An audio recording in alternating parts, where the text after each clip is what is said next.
अमृता फडणवीस सध्या आमच्यासोबत आहे. मॅम, एक चांगला तुम्ही आज इथे कार्यक्रम केले आहेत, महिलांना ई रिक्षा, पिंक ई रिक्षा दिलेत आणि तुम्ही चालवलं पण आहेत. कसं बघतात तुम्ही, काय सांगणार आहे? आज खूप आनंद होतोय की आज ई रिक्षा, पिंक ई रिक्षा ही स्त्रियांना दिली गेली.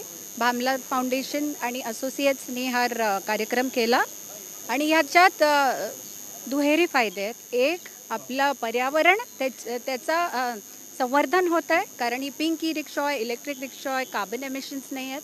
आणि दुसरी गोष्ट, स्त्रियांना स्वावलंबी होता येत आहे आणि त्यांना पूर्णपणे मदत करायला चांगली लोक मागे आहेत. ज्यांच्याकडे आहे ते लोक त्यांना देत आहेत, त्याचा आनंद आहे. पण तुम्ही स्वतः चालवताना पण दिसले, तर कसा एक्सपिरियन्स होता आणि कधी शिकले होते तुम्ही?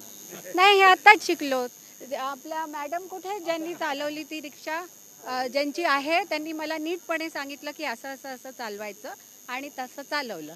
तर किती महिलांना फायदा भेटणार आहे याच्या आणि कसं प्रकारे फायदा भेटणार आहेत आणि कसं प्रकारे ते ई रिक्षा घेऊ शकतात? तुम्हाला माहीत असेल, गव्हर्नमेंटची एक स्कीम आहे ई रिक्षाची, ज्यात 70% बँक लोन मिळवून देतं अशा स्त्रियांना ज्या स्वतः घेऊ नाही शकत.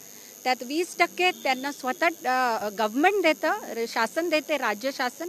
आणि 10% असे NGOs पुढे येऊन त्यात कॉन्ट्रीब्यूट करतात. जर त्या स्त्रिया देऊ नाही शकल्या तर 10% त्यांना द्यावं लागतं ते घेण्यासाठी. तर अशा 1000 रिक्षा नवीन इथे चालू होणार आहेत मुंबईत आणि ऑल ओव्हर महाराष्ट्र.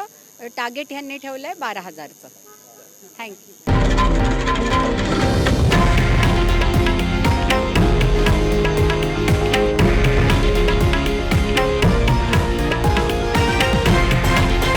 हे आहे देशातील नंबर 1 न्यूज नेटवर्क आणि आपण पाहत आहात TV9 मराठी, एकमेव.